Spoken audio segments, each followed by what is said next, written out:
अमेरिकी हमलों से ईरान में तबाही की वो तस्वीर जहां बमबारी से अस्पतालों को भारी नुकसान पहुंचा है और हवाई हमले से अस्पताल में मची दहशत। आरटी ने हमले का नया वीडियो जारी किया है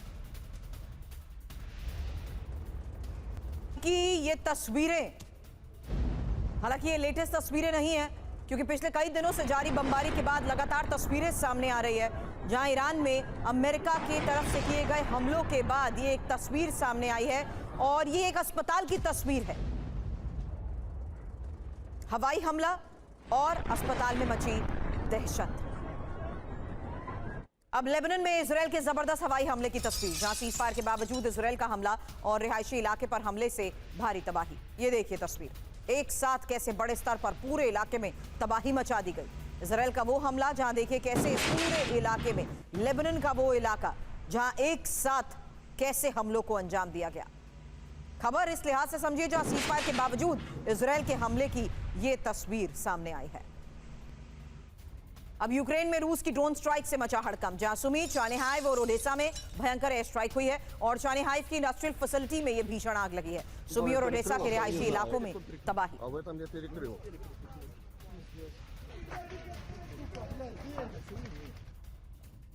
अब यूक्रेन की कीव से एक और तस्वीर, अंधाधुंध फायरिंग की वो तस्वीर जहां बंदूकधारी ने आम लोगों पर फायरिंग शुरू कर दी। इसी गोलीबारी में 2 लोगों की मौत हुई, 10 से ज्यादा लोग घायल।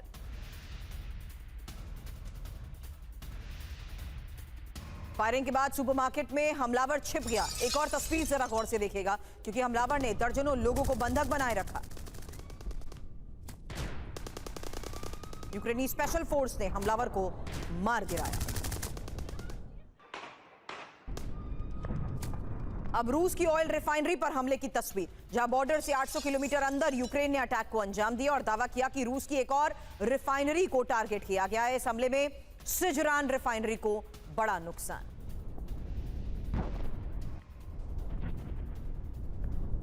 तो हर तरफ इलाके में रिफाइनरी में लगी आग की ये तस्वीर सामने आ रही है। बॉर्डर से 800 किलोमीटर अंदर यूक्रेन का ये अटैक है और दावा यह कि रूस की एक और ऑयल रिफाइनरी को टारगेट किया गया। खबर पाकिस्तानी सेना पर बड़े हमले को लेकर भी है। बलोच लड़ाकों ने अटैक किया है। घात लगाकर सैन्य वाहन को कैसे टारगेट किया, ये देखिए तस्वीर।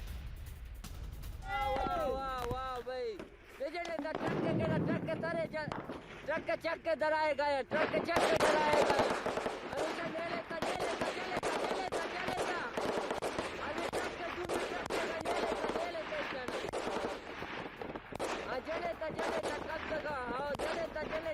अब टीटीपी के हमले से दहले खैबर पख्तूनख्वा की तस्वीर। पाकिस्तानी सेना पर आरपीजी से यह हमला, टीटीपी लड़ाकों ने घात लगाकर इस हमले को अंजाम दिया।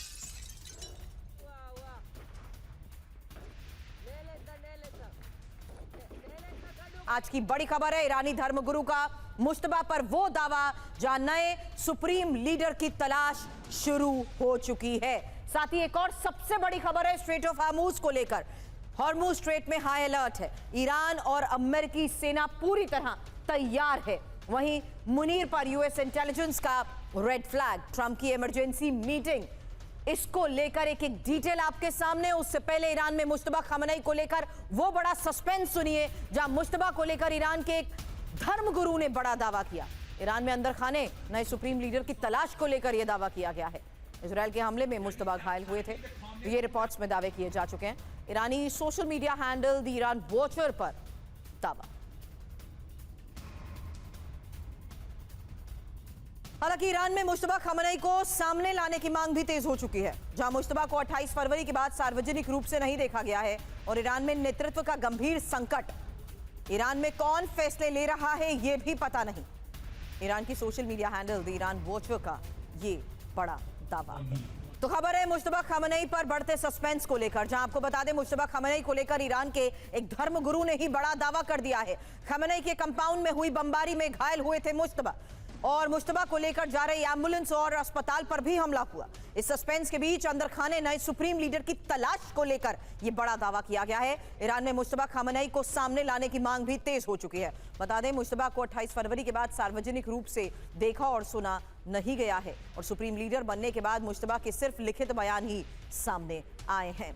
अब ऐसे में बड़ा सवाल, और इस बीच आपको बता दें, इन्हीं सवालों के साथ एक्सपर्ट्स के पास जाएंगे, क्योंकि ये बड़े सवाल इंफॉर्मेशन वॉल पर पहले आपके सामने कि क्या मुश्तबा खamenei की जगह कोई और बड़े फैसले ले रहा है, और क्या ईरान के फैसले IRGC के जनरल कमांडर्स ले रहे हैं, ये एक बड़ा सवाल है। और क्या IRGC ने फैसला कर लिया है कि वो सिर्फ मुश्तबा या उनके प्रतिनिधि की ही बात सुनेंगे। एक और बड़ा सवाल, क्या ईरान मुश्तबा खamenei पर बड़ा सच छिपा रहा है, और साथ ही यह भी कि क्या ईरान को एकजुट बनाए रखने के लिए घायल मुश्तबा को ढाल बनाया जा रहा है।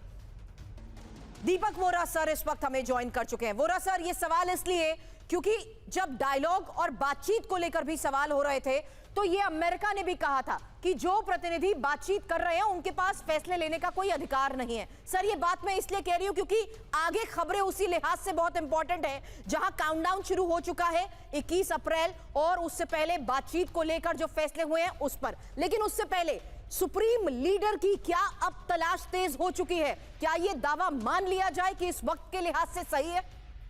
बहुत बहुत धन्यवाद बेटा, आपके साथ बहुत अच्छा लगता है। मैं देख रहा हूँ जनरल माथुर साहब भी हैं, तो बहुत मज़ा आएगा उनकी बात सुनने का। सबसे पहले बता देता हूँ, जो मेरे पास खबर आई है मेरे अपने ग्रुप से, कुछ रिटायर्ड ईरानियन जनरल्स हैं, वो कह रहे हैं कि ही इज़ इनकैपेसिटेटेड, यानी काम करने के लायक नहीं है। कुछ लोगों ने कहा है कोमा में है ये मुश्तबा खamenei, कुछ ने कहा है कि इसका चेहरा इतना बिगड़ गया है कि वो लोगों के सामने नहीं आ सकता, बहुत मार पड़ी थी, बहुत चोट लगी थी, आग में जल गया था जब वहाँ पे हमला हुआ था। तो ये बात कही जा रही है। दूसरा बेटा, इसके बिना आप किससे बात करोगे? डिसीजन आपने बिल्कुल सही का, कौन लेगा? मैं इसको बताता हूँ क्या कहते हैं। जो मैं देख रहा हूँ इस समय हो रहा है वो एक सर्कस की तरह है। वो ट्रपीज आर्टिस्ट होते हैं ना, जो लटकते हैं और फिर एक उधर जाता है दूसरा उधर जाता है, अदला बदली अपनी जगह की करते हैं। इसको कलाबाज कहते हैं, हवाई कलाबाज। ये ट्रपीज आर्टिस्ट दो हैं इसमें, एक अमेरिका की तरफ से आ रहे हैं, वो डोनाल्ड ट्रंप साहब जिसको भी भेजेंगे, दूसरी तरफ से जो भी IRGC का व्यक्ति वहां जाएगा। ये एक दूसरे की जो यहां से वहां जाएंगे, इकट्ठे कभी नहीं होते। जोकर कौन है? हर सर्कस में एक जोकर होता है, वो है ये पिंजरे वाली मुन्नी बाई, जो वहां का कहता है कि मैं खेती मार्शल हूं। और फिर मेन सूत्रधार इजराइल है। बेटा एक चीज, give me a minute more, Israel को कोई फर्क नहीं पड़ता कि ईरान के लोग मुझ पर हमला करेंगे, इन्वेजन करेंगे, नहीं, वो तो 1800 किलोमीटर दूर है। उसको डर है हिजबुल्लाह से, उनको ठोक रहा है। लेबनान की सरकार नहीं है, हिजबुल्लाह की सरकार है। वॉशिंगटन में मुलाकात हुई है और कई सालों के बाद इजराइल और लेबनान के बीच में अब डिप्लोमेटिक रिलेशन होगी। दोनों ने ये तय कर लिया है कि हिजबुल्लाह को खत्म करना है। वो जंग इजराइल जीत के आया, ये जंग अमेरिका जीतेगा। अंडरस्टूड। स्ट्रेट ऑफ हार्मूज को लेकर अब IRGC नौसेना की एक वार्निंग सामने आई है। और माथुर सर, इस खबर के बाद सवाल आपसे लूंगी, क्योंकि सिर्फ अपने लीडर खamenei के कहने पर ही हार्मूज खुलेगा, ये IRGC दावा कर रहा है। और ओमान की खाड़ी में चेतावनी जारी। साथ ही IRGC ने ईरान के विदेश मंत्री की बात को भी टाल दिया है। अराक्ची ने स्ट्रेट ऑफ हार्मूज खुलने का एक्सपोज किया था। तो फिलहाल देखिए, ये एक बड़ा सवाल, और एक्सपर्ट से सवाल इसलिए भी कि क्या वाकई टॉप लीडरशिप के खात्मे का अमेरिका ने जो दावा किया उसके बाद IRGC और ज्यादा स्ट्रांग हो चुका है। वहीं अब फैसले की घड़ी स्ट्रेट ऑफ हार्मूज को लेकर भी है, क्योंकि सिर्फ अपने लीडर खamenei के कहने पर ही स्ट्रेट ऑफ हार्मूज खुलेगा, ये IRGC कह रहा है। अब माथुर सर, सवाल यही कि स्ट्रेट ऑफ हार्मूज आने वाले वक्त में जिस तरीके से बातचीत की टेबल पर आने से पहले दोनों का रुख अड़िग है, इसको लेकर दोनों के अपने अपने दावे हैं, उस पर आगे खबरें दिखाऊं। उससे पहले सुधाकर सर, आपसे ये बड़ा सवाल करना चाहती हूं कि क्या वाकई IRGC अब इतनी स्ट्रांग हो चुकी है कि ओमान की खाड़ी में चेतावनी जारी करते हुए विदेश मंत्री की बात तक को उन्होंने टाल दिया है?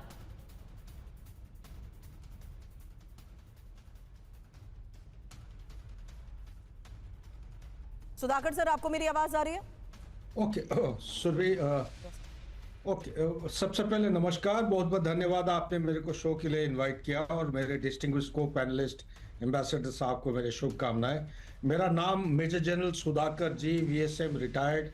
मैं 37 साल से ज़्यादा नौकरी किया हूँ फौज के अंदर।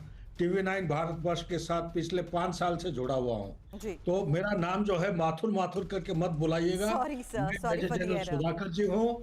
मैं महा रेजिमेंट का कर्नल ऑफ द रेजिमेंट रह चुका हूँ। मेरे जवान ऑफिसर सुनते हैं तो वो मेरे पास मैसेज भी भेजते हैं।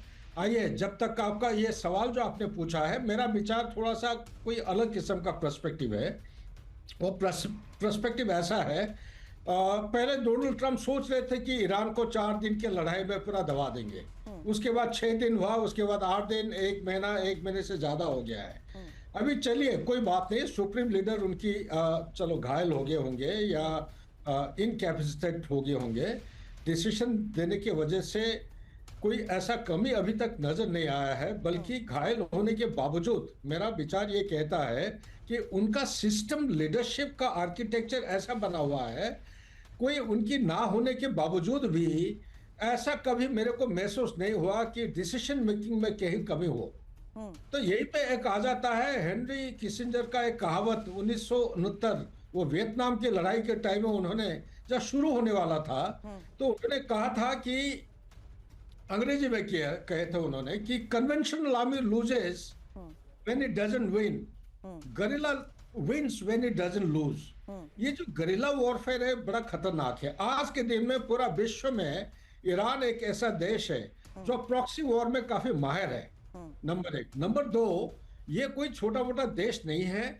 अगर ये कन्वेंशनली बराबर नहीं हो सकता है तो एसिमेट्रिक डिटेरेंस उसकी इतना ज्यादा है, एसिमेट्रिक यानी कि कॉस्ट और कॉन्सिक्वेंसेस की वजह से ये एक चीज को इतने कम दाम से बनाते हैं, जैसे ड्रोन हो गया $20,000 में, उसी $20,000 ड्रोन को नाकारा करने के लिए उनको 1 से 3 मिसाइल फायर करना पड़ता है। एक मिसाइल का कीमत है $4 मिलियन, तो 12 मिलियन खर्चा करना पड़ता है एक $20,000 को नाकारा करने के लिए या डिस्ट्रॉय करने के लिए। ईरान इसी क्षमता के बलबूते अपनी शर्तें भी रख रहा है, तैयारी के भी संकेत दे रहे हैं, लेकिन मेरा सवाल यही था कि आईआरजीसी क्या इस लेवल पर इतनी स्ट्रांग हो चुकी है इस वक्त कि वो अराक्ची ने जब स्ट्रेट ऑफ हार्मूज खुलने का एक्सपर पोस्ट किया उस दावे को भी पूरी तरह खारिज कर रही है, और स्ट्रेट ऑफ हार्मूज जिस तरीके से इस वक्त एपी सेंटर बना हुआ है सर, इसको लेकर आगे आपसे सवाल करूं उससे पहले बता दें क्योंकि हॉर्मूज में फिर जहाजों पर हमले की खबरें आ चुकी हैं और ओमान के नजदीक 2 कंटेनर्स पर हमले की यह खबर है। UK maritime trade operation centre की यह रिपोर्ट है, कमर्शियल शिप पर प्रोजेक्टाइल से हमला और स्ट्रेट ऑफ हार्मूज से गुजरने के लिए टैक्स देना होगा। ये एक और बड़ी खबर है, टोल देने वाले जहाजों को एंट्री मिलेगी, 1 दिन में कुछ जहाजों को इजाजत मिलेगी। आईआरजीसी कमांडर की हॉर्मूज को लेकर यह चेतावनी है, टोल नहीं देने वाले जहाजों को वापस लौटना होगा।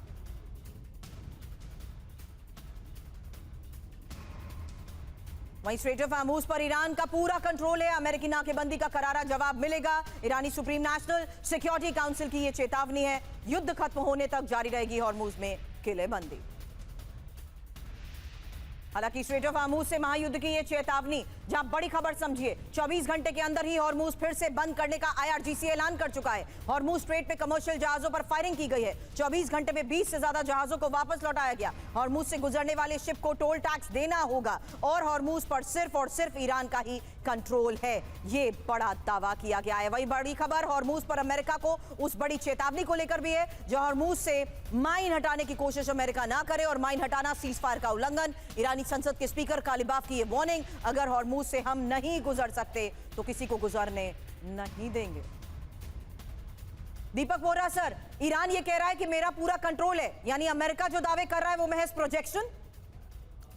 मेरा अपना मानना है, अभी मैं जनरल सुधाकर जी की बात सुन रहा था जो उन्होंने कहा कि एसिमेट्रिक वॉरफेयर ये वो, वेरी नाइस, लेकिन मेम साहब ये बिल्कुल सही है कि इस्लामिक रेवोल्यूशनरी गार्ड कोर, वो ईरानियन रेवोल्यूशनरी गार्ड कोर नहीं है, इस्लामिक है, पूरी तरह से कंट्रोल करते हैं। और ये बाबरची जो भी इनका फॉरेन मिनिस्टर, उसका नाम मैं भूल जाता हूँ, वो कुछ भी कहे उसके कोई मायने नहीं है। ये जो भी अपना काम कर रहे हैं ये अथॉरिटी अपनी लेते हैं उस सुप्रीम लीडर से जो बहुत बीमार है। मेरा एक सवाल है, कितनी मार खा लेंगे ये लोग, कब तक पिटते रहेंगे? हाँ, ईरान के लोग इस समय इकट्ठे हो गए हैं कि देखो जी हम पे हमला किया था, हमको समर्थन करना चाहिए मुल्ला सरकार का।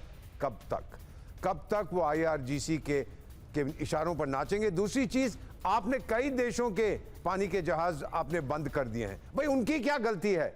अगर अर्जेंटीना से कोई आ रहा है उसकी क्या गलती है? और अमेरिका जो नाकाबंदी कर रहा है उसने कहा है कि बाकी सब जहाज जा सकते हैं। मैं जो गल्फ ऑफ ओमान में और अरेबियन सी में मंडरा रहा हूं, सिर्फ अगर आप ईरानियन पोर्ट में गए मैं स्वीकार नहीं करूंगा। मतलब फाइनेंशियल सिस्टम दुनिया के स्विफ्ट जिसे कहते हैं, बेटा हमने ईरान को पहले ही अलग कर दिया था, अब उसका जो पैसा आता है, जो गोल्ड वो ये तेल बेचता है through shadow fleets, black fleet, वो भी मैं बंद कर रहा हूं। ईरान की हालत फाइनेंशियली बहुत खराब है, कोई उसको पैसे देने को तैयार नहीं है। आप देखेंगे कुछ ही दिन में आप वहां पर, मुझे लगता है कि सबसे बड़ा चीज होती है रुपया, वहां पे इकोनॉमिक क्राइसिस जो है और बढ़ेगी और फिर लोग सड़कों पे। इसी इकोनॉमिक क्राइसिस को देखते हुए अगला सवाल सुधाकर सर आपसे करूं, उससे पहले हॉर्मूज स्ट्रेट बंद होने से डोनाल्ड ट्रंप भड़क गए हैं। खबर है ईरान हमें ब्लैकमेल कर रहा है और ईरान को हॉर्मूज बंद नहीं करने देंगे। कई वर्षों से ईरान ऐसा ही कर रहा है।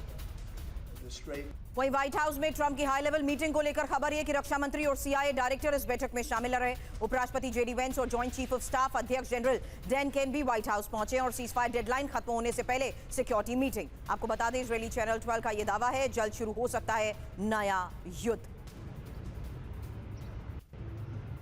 वहीं व्हाइट हाउस में हाई लेवल मीटिंग के बाद ट्रंप का यह पोस्ट, जहां ट्रंप ने मशहूर सिंगर फ्रैंक सिनात्रा का माय वे वीडियो पोस्ट किया है और पोस्ट किए गए गाने के में है अंत करीब है। इससे ये शुरुआत और ट्रंप के पोस्ट गाने में आखिरी पड़ाव का जिक्र भी किया गया है।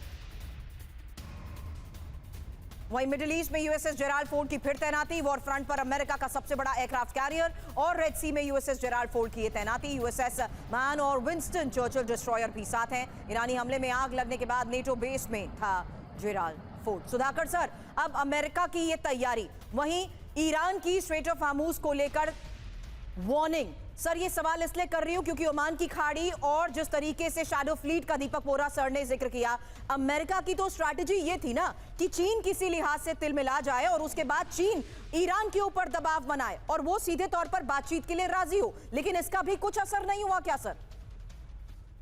बहुत अच्छा सवाल आपने पूछा है सुरभि। देखिए, बातचीत करने के लिए उन्होंने मान लिए थे, जबकि शुरू में वो बिल्कुल ही एकदम टाल दिए थे, क्योंकि पिछले 2 मिसाल ऐसा उनको अनुभव हुआ है।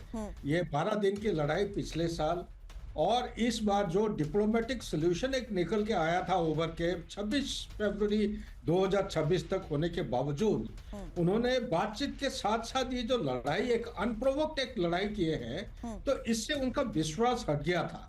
ये सिर्फ चाइना की दबाव की वजह से वो आए थे, टेबल पे बात किए थे, इस्लामाबाद में मीटिंग हुई थी, लेकिन अभी ऊपर से वो ब्लॉकेट लगा रखे, नेवल ब्लॉकेट, और साथ ही वो न्यूक्लियर डील के बारे में जो बातचीत कर रहे हैं, कभी कहते हैं 20 साल का फ्रीज, कभी 12.5 साल का फ्रीज, कभी इंफॉर्मेशन डिसइंफॉर्मेशन की कैंपेन चला रहे हैं, जबकि रिक्वायरमेंट उनको समझना चाहिए। ये लड़ाई की अहम कारण सुरभि में अगर बताओ, मेरे लिहाज से, मेरे पर्सपेक्टिव और अंडरस्टैंडिंग की वजह से, ये है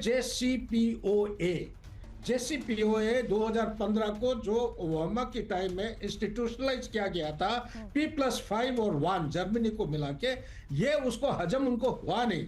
उनके विचार के मुताबिक ये तो खुलेआम आपने ईरान को पूरा इजाजत दे दिया न्यूक्लियर बॉम्ब बनाने के लिए, जबकि JCPOA का अगर फाइन प्रिंट पढ़ेंगे, उसने सीमित किया था कि एनरिचमेंट परसेंटेज होगा 3 से 5% के अंदर, और उनको फिक्स परसेंटेज दिया था 3.67%। Why 3 to 5%? इसीलिए क्योंकि ये होता है एनर्जी जनरेट करने के लिए, पावर जनरेट करने के लिए। उसके बाद 20% होता है रिसर्च एंड डेवलपमेंट। वो come to 2018, lo and behold, और जैसे आते हैं वो निकल जाते हैं। साथ ही JCPOA के एक था वॉचडॉग IAEA, वो टाइम टू टाइम सर्टिफिकेशन देते थे, वॉच करते थे, मॉनिटर करते थे। प्लस वो जो उनका स्टॉक पाइल था, 97% of the stock pile was eliminated. This is what was in JCPOA। लेकिन इसके साथ उन्होंने एक क्वांटम भी किया था कि 202 किलोग्राम से ज्यादा एनरिच्ड यूरेनियम नहीं रख पाएंगे। ये सब कुछ होने के बावजूद डोनाल्ड ट्रंप जो विड्रॉ किए 2018 को, उसके बाद क्या हुआ, 2025 दिसंबर या 24 दिसंबर तक ये जो क्वांटम था 202 किलो की अनुमति था, ये उसको ना मान के करीब 10,001 किलो या 2 किलो तक पहुंच गए। एनरिचमेंट परसेंटेज 60% बन गया, जो कि वेपन ग्रेड के बराबर है। और साथ ही जो IAEA था, पहले मॉनिटर करता था, वो भी मॉनिटर करना बंद कर दिया। तो ये तो इनडायरेक्टली और डायरेक्टली ये देखा जा रहा है कि डोनाल्ड ट्रंप का विड्रॉल के वजह से ईरान को आपने एनकरेज किया है to go to weapon grade status पहुंचने के लिए। इसीलिए उनको कोई एग्जिट नहीं मिल रहा। इसको मैं कहता हूं एस्केलेशन एंट्रैपमेंट, यानी कि वो ऐसा चक्रव्यूह में फंसे हुए हैं, वो निकल नहीं पा रहे। डोमेस्टिक कॉन्स्टिट्यूएंसी कह रहा है कि छोड़ के आओ, जल्दी आओ। वो एग्जिट, एक ऑनरेबल एग्जिट को ढूंढ रहे हैं, वो मिल नहीं रहा है। दीपक बोरा सर, इसी को लेकर आपसे सवाल करूंगी क्योंकि अभी स्ट्रेट ऑफ हार्मूज को लेकर बात की है, आगे इसी यूरेनियम एनरिचमेंट को लेकर भी, क्योंकि एक बहुत बड़ा पेच है, आने वाले वक्त में होने वाली बातचीत पर भी बहुत कुछ निर्भर करेगा इसको लेकर सर। लेकिन उससे पहले खबर समंदर में ईरान की उस नाकेबंदी को लेकर जिसमें अमेरिका ने और तैयारी कर ली है। अरब सागर में यूएस युद्धपोत गश्त कर रहे हैं। यूएसएस रशमोर से ईरानी गतिविधियों पर नजर बनाई जा रही है। एम्फीबियस शिप से अमेरिकी मरीन्स के ऑपरेशन को लेकर दावा। यूएस सेंट्रल कमांड ने तस्वीरें भी जारी की हैं। वहीं मिडिल ईस्ट में सैन्य तैनाती अमेरिका बढ़ा रहा है और मिडिल ईस्ट में ही अमेरिकी विमानों की बढ़ती मूवमेंट को लेकर खबर। कार्गो विमानों से बड़े पैमाने पर वेपन सप्लाई, सैन्य उपकरण, गोला बारूद, रसद सामग्री पहुंचाई गई। ईरानी एक्स हैंडल द ईरान वॉचो की तरफ से इसको लेकर क्या बड़ा दावा किया गया है, क्योंकि खबर साफ है, जहां अमेरिका ने अब सैन्य तैनाती और तेज कर दी है।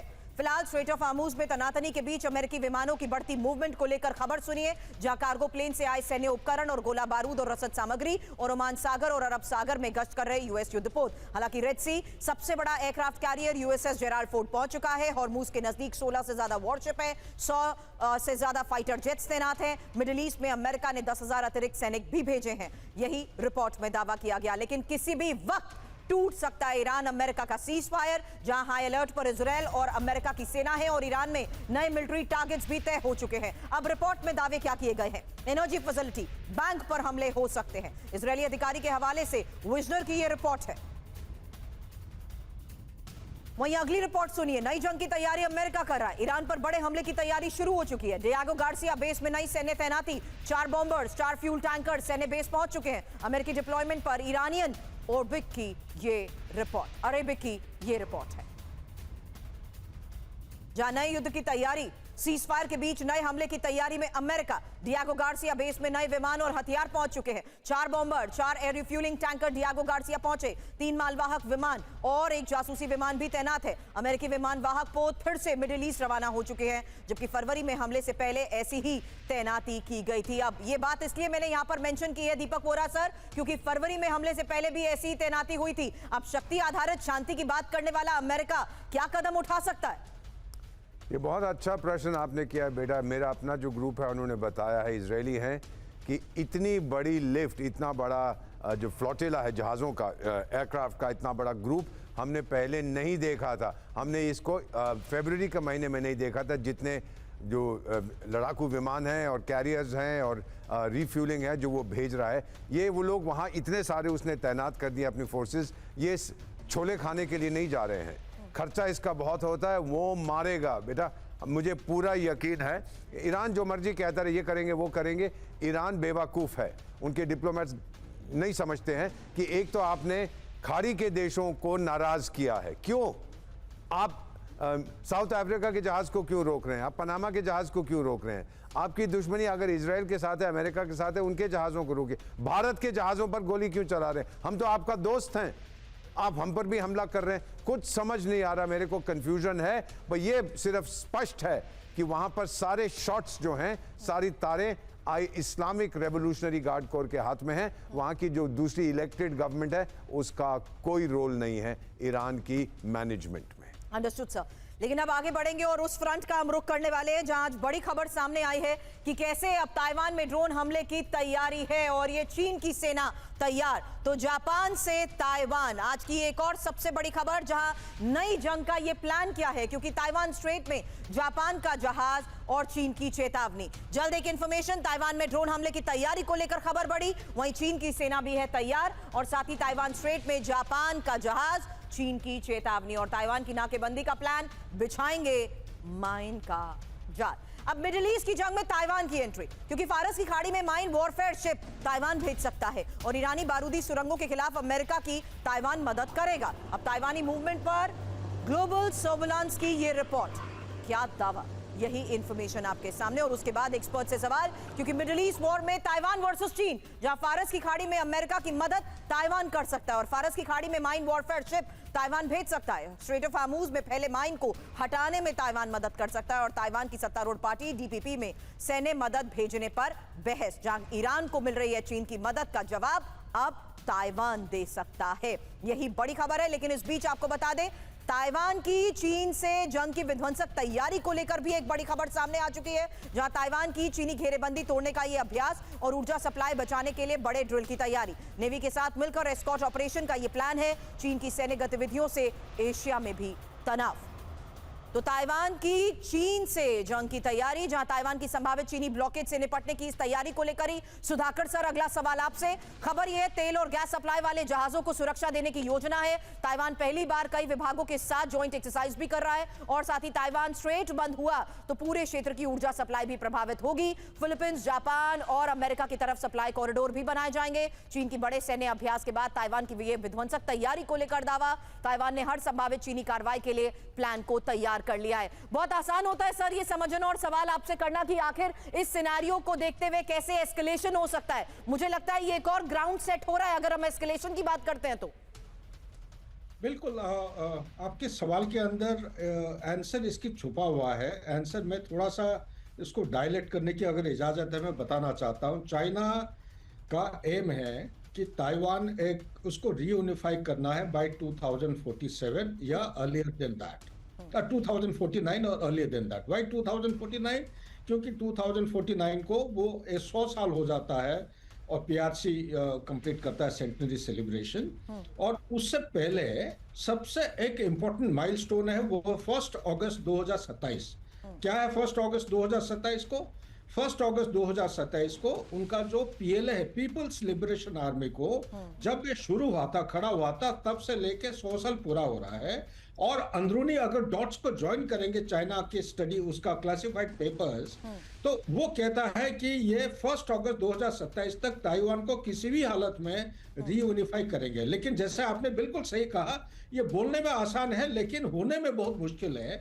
ये ताइवान की तैयारी इसी के लाइन पे चल रहा है अभी, जैसे ईरान का रखा है एसिमेट्रिक डिटरेंस। उनका जो डिटरेंस या स्ट्रेटेजी है या डॉक्ट्रिन है उसको कहते हैं हेल्सकेप डॉक्ट्रिन। हेल्सकेप डॉक्ट्रिन में काफी ये अनकन्वेंशनल मेथड और लो कॉस्ट ड्रोन्स वगैरह बना के पानी के नीचे, पानी के ऊपर और आसमान में ऐसा इस्तेमाल करेंगे ताकि चाइना के पास आज जो भी हथियार वो इस्तेमाल करते हैं तो उसको the cost of winning a war will be increased, समय भी बहुत बढ़ जाएगा। एक इंसर्जेंसी के किस्म में काफी लंबा लड़ाई खींचेगी। क्योंकि माने या ना माने ताइवान के लोग आज के दिन में चाइना के साथ खुलेआम ज्वाइन नहीं करना चाहते हैं। डेमोक्रेसी का जो चस्का उनका लगा है पिछले बड़े सारे सालों का, ये एक्चुअली वो लूज नहीं करना चाहते हैं। आपके साथ बिल्कुल सहमत हूं, ये लड़ाई की बिल्कुल प्रस्तुति शुरू हो गया है। विंडो स्टार्ट होता है दिसंबर 2026 से लेके 1 अगस्त 2027 तक, कुछ भी हो सकता है। अंडरस्टूड सर, लेकिन इस पूरे सिनेरियो में टाइमिंग बहुत इंपॉर्टेंट हो जाती है और उसी लिहाज से आपसे अगला सवाल दीपक सर करूं उससे पहले एक और खबर है ताइवान पर बड़े हमले की चीन की वो तैयारी, जहां ताइवान पर ड्रोन से हमले की तैयारी और फाइटर ड्रोन के साथ सेना को ट्रेनिंग, फाइटर ड्रोन ऑपरेट करने की ट्रेनिंग दी जा रही है। ताइवान के पास ट्रेनिंग से तनाव भी बढ़ चुका है। खबर चीन और जापान के बीच बढ़ते तनाव को लेकर भी है। ताइवान स्ट्रेट से जापानी जहाज गुजरने पर चीन ने आपत्ति जताई है। चीन ने जानबूझकर उकसाने वाला कदम बताया है और जापान की हरकत से रिश्तों पर असर पड़ेगा, ये बात चीन ने कही। जापान को चीन ने सीधी धमकी भी दे दी है, जहां सेना की गतिविधियों को कम करे जापान, और जापान की सेना का आक्रामक रुख भी चिंताजनक है। सेना की गतिविधियों से तनाव बढ़ेगा, जापान पर सैन्य गतिविधियों को बढ़ाने का भी आरोप लगाया गया है। तो फिलहाल जापान को चीन की धमकी क्या है? खबर सैन्य गतिविधियों को बढ़ाने का आरोप, और जहां रक्षा बजट बढ़ाने पर चीन ने आपत्ति जताई है और जापान की सेना पर आक्रामक रुख अपनाने के भी आरोप। साथ ही जानिए कैसे सेना की गतिविधियों से तनाव बढ़ेगा, ये बात चीन साफ तौर पर कह चुका है। जापान की सेना बड़ी संख्या में हथियार भी खरीद रही है। जापान की सरकार के फैसले से दुनिया में चिंता की बात चीन कह रहा है। दीपक सर, ये टाइमिंग उस लिहाज से कहीं इंपॉर्टेंट तो नहीं है जहां अमेरिका कहीं ना कहीं आर्थिक तौर पर इन तमाम फैसलों को देखते हुए चीन को एक बड़े सेटबैक तो दे चुका है सर आर्थिक तौर पर, क्या चीन इसी मौके का फायदा उठाएगा? मेरा नहीं मानना, जैसे जनरल साहब कह रहे थे, बिल्कुल सही कह रहे थे कि चीन में अभी ये ताकत नहीं है कि ताइवान पर हमला करे, और ताइवान को ले भी ले, एक छोटे से द्वीप को क्या मिलेगा? सारी दुनिया नफरत करने लगेगी चाइना के साथ, क्योंकि ताइवान एक डेमोक्रेटिक कंट्री है, ताकत है, अमेरिका का दोस्त है, इजराइल का दोस्त है और देशों का दोस्त है। तो चीन को कुछ मिलेगा नहीं, सिर्फ एक घमंडी का घमंड सेटिस्फाई हो जाएगा, वो जो टिंग टोंग पिंग पोंग जो भी है वहाँ पर।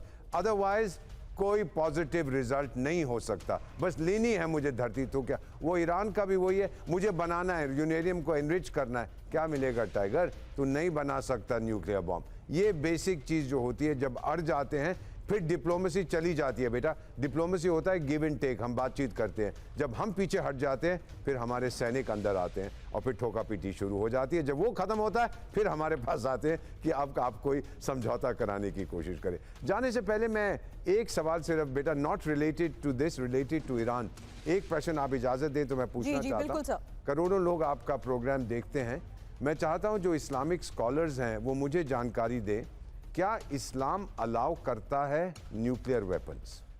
परमाणु हथियार इस्लाम में परमिटेड हैं कि नहीं? यही मेरा एक सवाल है, मुझे आज तक किसी ने इसका सही जवाब नहीं दिया। कोई दे सके बता दीजिए। बट ये जो इजराइल और इस समय ईरान के बीच में जो चल रहा है, it's going to erupt. Moscow ने भी एक वार्निंग दे दी है कि जंग आने वाला है। अब आप खुद फैसला कर लिए क्या होने वाला है। दीपक सर, मैं जानती हूं आपको जाना है, आपने हमें फिलहाल ज्वाइन किया, उसके लिए बहुत बहुत शुक्रिया। लेकिन सुधाकर सर, आप हमारे साथ बने रहें क्योंकि इसी सवाल के साथ आपके पास भी आऊंगी, जहां अब अमेरिका इजराइल को ईरान की विनाशकारी धमकी को लेकर भी आगे खबर है, जहां साफ है कि किस तरीके से अब स्ट्रेट ऑफ हार्मूज से महाविनाश और ट्रंप की वार्निंग अंत करीब है। फिलहाल खबर अमेरिका इजराइल को ईरान की वो विनाशक धमकी, जहां साफ कह दिया गया कि फिर हमला किया तो अब विश्व युद्ध होगा। जंग शुरू हुई तो नई मिसाइलों से कोराम, और इस महीने बनी मिसाइलों से हमला ईरान करेगा। लगातार बढ़ रही है ईरान की मिसाइल क्षमता, जिसको लेकर IRGC दावा कर चुका है और ईरानी कमांडर के हवाले से प्रेस टीवी का यह दावा है। वहीं दावा स्ट्रेट ऑफ हार्मूज को लेकर भी है कि स्ट्रेट ऑफ हार्मूज पर ईरान का फुल कंट्रोल है। ईरान ने हॉर्मूज पर कंट्रोल का ऐलान किया है। हॉर्मूज में अमेरिकी जहाज आए तो डुबो देंगे। अमेरिका को ईरानी नेवी की विध्वंसक चेतावनी, IRGC ने एक्शन वीडियो भी जारी किया है। हालांकि स्ट्रेट ऑफ हार्मूज से महायुद्ध की आहट को लेकर एक्सपर्ट से लगातार हम चर्चा कर चुके हैं। वहीं इस वक्त एक और बड़ी खबर और डेवलपमेंट, जहां स्ट्रेट ऑफ हार्मूज में नाकेबंदी को लेकर IRGC से लेकर ईरानी लीडर्स लगातार बयान जारी कर रहे हैं और हॉर्मूज स्ट्रेट को लेकर अमेरिकी नाकेबंदी को लगातार चुनौती मिल रही है। वहीं हॉर्मूज को लेकर ईरानी लीडर्स और IRGC के बयानों में भी बदलाव आए हैं। हॉर्मूज को लेकर ट्रंप ईरान पर ब्लैकमेल करने का आरोप लगा रहे हैं। हॉर्मूज को लेकर IRGC अमेरिका पर सीज फायर तोड़ने का आरोप लगा रही है, जिससे साफ है कि किस तरीके से आने वाले वक्त में स्ट्रेट ऑफ हार्मूज को लेकर बड़ा फैसला होगा भी या नहीं, ये इस पर सवालिया निशान है। वहीं अमेरिका इजराइल को सजा देकर रहेगा ईरान, क्योंकि जो धमकी और चेतावनी दी जा रही है उसमें अमेरिका इजराइल को युद्ध अपराध की सजा मिलेगी, ये कह दिया गया है। ईरान के जुडिशरी चीफ मोहसेनी एज़ई की ये धमकी है। अमेरिका इजराइल को मुआवजा देना होगा। ईरान के तस्नीम न्यूज का ये बड़ा दावा है। ईरान में युद्ध अपराध की सजा मिलेगी। अमेरिका इजराइल ने ईरान में युद्ध अपराध किया है, अमेरिका इजराइल को मुआवजा देना होगा। ईरान के जुडिशरी चीफ मोहसेनी एज़ई की ये बड़ी धमकी है। ईरान में बच्चों समेत नागरिकों की हत्या की गई है, अस्पतालों पर हमले हुए हैं, रिहायशी इलाकों को टारगेट किया गया, यहां तक कि यूनिवर्सिटी पर हमले हुए। ईरान में सैन्य आक्रामकता के लिए जवाबदेह ठहराया जाए और जिनेवा कन्वेंशन के प्रावधानों का भी उल्लंघन किया गया है, यही इस रिपोर्ट में दावा किया गया। सुधाकर सर, इन तमाम दावों के बीच जो प्रोजेक्शन है उसमें ईरान ये साफ तौर पर कह चुका है कि अब भरपाई तो करनी ही पड़ेगी, क्योंकि ये सीधे तौर पर उल्लंघन करते हुए हमारे पर किए गए हमले हैं। वहीं सवाल ये है सर, ईरान इतना कॉन्फिडेंट अपनी जिन तैयारियों के बिना पर धमका रहा है, चीन का वो सपोर्ट बहुत मायने रखता है उसके लिए। वहीं अब अगले फेज ऑफ ऑपरेशन और अगले फेज ऑफ बातचीत से पहले सर, ये चीजें महज प्रेशर टैक्टिक्स तो नहीं लगती? नहीं, मैं शुरू से सुरभि 28 फरवरी से पहले मेरा एक आर्टिकल छपा था 21 फरवरी को, जिसमें मैं बता दिया था क्लियरली व्हाट, मतलब it is accurate to a fault. वो आर्टिकल छपा हुआ था कि डोनाल्ड ट्रंप जो है वो नेतान्याहू उनको एक ट्रैप में डालते जा रहा है। ऐसे ट्रैप में डाल रहा है डोनाल्ड ट्रंप को बहुत मुश्किल होगा वहां से वापस आने का।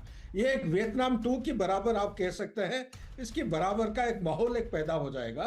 और धीरे धीरे देखोगे कि अमेरिकन फोर्सेस का जो कॉम्बैट कैपेबिलिटी, उसको बोलते हैं कॉम्बैट रेसिडुअल पावर, अगर उसका आप हिसाब लगाएंगे, जब से यूक्रेन रशिया लड़ाई शुरू हुई है उसके बाद हमास और इजराइल का लड़ाई शुरू हुई है, जितना सारे आर्म्स, एम्युनिशन, आर्मामेंट, मिसाइल जो सपोर्ट देते गए हैं, ये एक्चुअली उनका जो स्ट्रेटेजिक रिजर्व को डिप्लीट करते जाता है। और रिजर्व में उसका होता है फर्स्ट लाइन, फिर इंटरमीडिएट लेवल, फिर डेप्थ में होता है इसमें ना कॉस्ट जब बोलते हैं सुरभि, उसमें 2-3 चीजें उभर के आते हैं। नंबर एक ड्रोन 20,000 ड्रोन जो कीमत है उसको नाकारा करने के लिए 12 मिलियन की मिसाइल आपको खर्चा करना पड़ता है, नंबर 1। नंबर 2, एक मिसाइल आप अगर बताओ मैं टॉमहॉक मिसाइल, ये पहला 16 दिन, इस लड़ाई के पहले 16 दिन के अंदर 535 उन्होंने टॉमहॉक मिसाइल खर्चा कर दिए थे, जबकि एक साल में अमेरिका का डिफेंस इंडस्ट्री से 84 टॉमहॉक मिसाइल प्रोड्यूस करते हैं। एक इंटरसेप्टर जो कि आयरन डोम का एक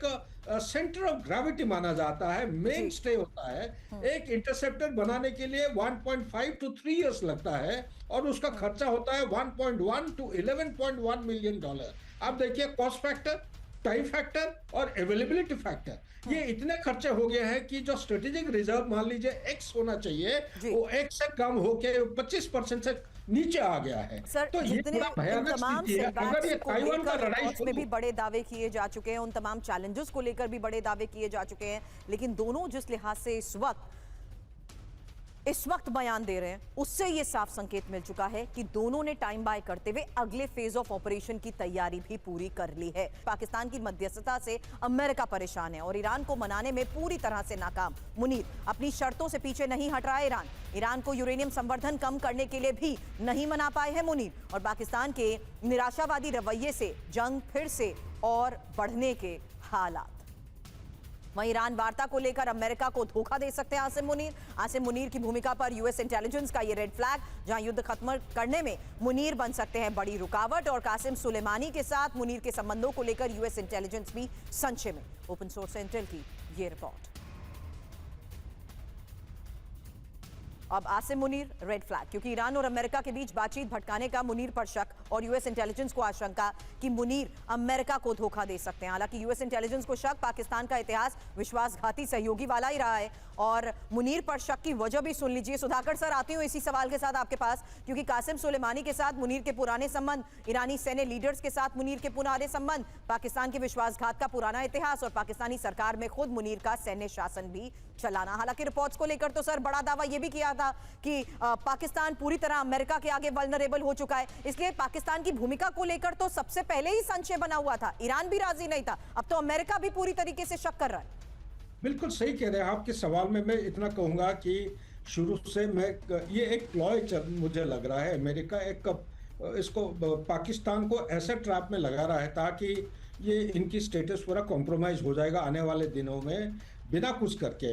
क्योंकि आपको भूलना नहीं चाहिए, मुनीर साहब जो हैं ये आईएसआई में पहले थे। आईएसआई में जो भी रहते हैं ये तमाम प्रॉक्सी नेटवर्क जितने आसपास में सबके साथ जुड़े हुए रहे, चाहे आईसिस की बात करिए, अल कायदा की बात करिए, हिजबुल मुजाहिदीन या उनका प्रॉक्सी हिजबुल्लाह या हमाज, सबके साथ जुड़े हुए रहते हैं और उनके जो लीडर्स हैं उनके साथ जुड़ा हुआ रहना निहायत आवश्यक रहता है। उसके बाद जब chief of the army staff बने हैं, आप खुद ही कह रहे हैं कि उनका जो कासिम सुलेमानी का जो डेथ हुआ था, इनके साथ काफी जिगरी दोस्ती होती थी, काफी बार मिल चुके हैं, और इसी तरह आईआरजीसी के बड़े मुख्य जो सीनियर लीडर्स हैं उनके साथ उनका संबंध हुआ करता था। अभी ये जो पॉइंट उनका जो इंटेलिजेंस डायरेक्टरेट ने खबर दिया है या कुछ उभार के सामने ला रहा है पॉइंट कि इनका जो क्रेडिबिलिटी है और इंटीग्रिटी है डाउटफुल है। क्या ये अमेरिका को पहले नहीं पता था? क्या अमेरिका को पता नहीं था कि पाकिस्तान एज अ स्टेट ये डबल गेम खेल रहे थे तालिबान के साथ? 2018 को यही डोनाल्ड ट्रंप एक स्टेटमेंट दिए थे कि पाकिस्तान को हमने $32 बिलियन दिया है। पाकिस्तान ने क्या वापस दिया? Deceit, lies, betrayal. यही थे डोनाल्ड ट्रंप। वही डोनाल्ड ट्रंप उनके साथ एग्रीमेंट साइन किया 2021 को तालिबान के साथ 20 और 21 को, और यही डोनाल्ड ट्रंप कैसे पूरा यू टर्न लेके मुनीर साहब को गोद में बिठा के बिरयानी खिला रहे? सवाल तो उनको पूछना चाहिए, जवाब उन्हीं के पास पहले से ही था कि पाकिस्तान कोई नेगोशिएटर नहीं है। डील कराने के लिए या यूरेनियम एनरिचमेंट को लेकर या स्ट्रेट ऑफ हार्मूज को लेकर डील कराने के लिए पाकिस्तान का कोई योगदान नहीं है, वो सिर्फ एक जगह प्रोवाइड कर रहा था बातचीत के लिए। फिलहाल सुधाकर सर, आप हमारे साथ जुड़े उसके लिए बहुत बहुत शुक्रिया आपका। फुल एंड फाइनल में फिलहाल इतना ही, क्योंकि लगातार आ रही वॉर फ्रंट से खबरों को लेकर एक्सपर्ट से हमने किया सवाल, जिससे साफ है कि आने वाले वक्त में युद्ध और ज्यादा भड़क सकता है।